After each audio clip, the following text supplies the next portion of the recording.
Primary স্কুলে mid day meal দুপুরবেলা হচ্ছে খাবার দেওয়া হয়। এত গরিব বাচ্চারা রাত্রিবেলা খেতে পারে না, শুধু একবেলা খায়। আর এই স্কুলের মাস্টারমশাই, হেডমাস্টারমশাই, সে ঠিক করেছে যে এবছরের অ্যানুয়াল স্পোর্টস হবে, 100 মিটার দৌড় হবে, ক্লাস 8 পর্যন্ত স্কুল, যারা হচ্ছে ফার্স্ট সেকেন্ড থার্ড হবে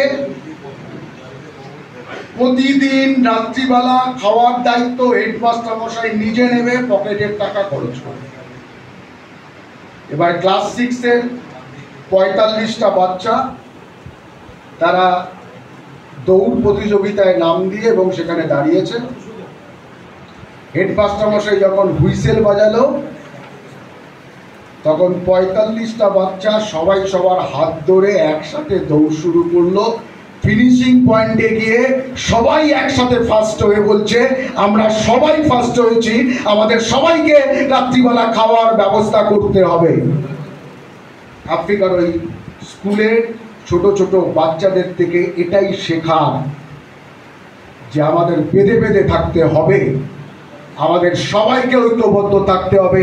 সমস্ত শ্রমজীবী মানুষদের ঐক্যবদ্ধ করবার একটা ঐতিহাসিক দায়িত্ব আমাদের, সেই দায়িত্ব পালন করতে হবে।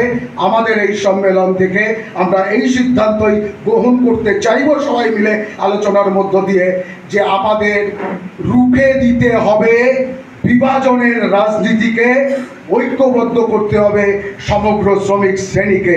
এই কথা বলে সকল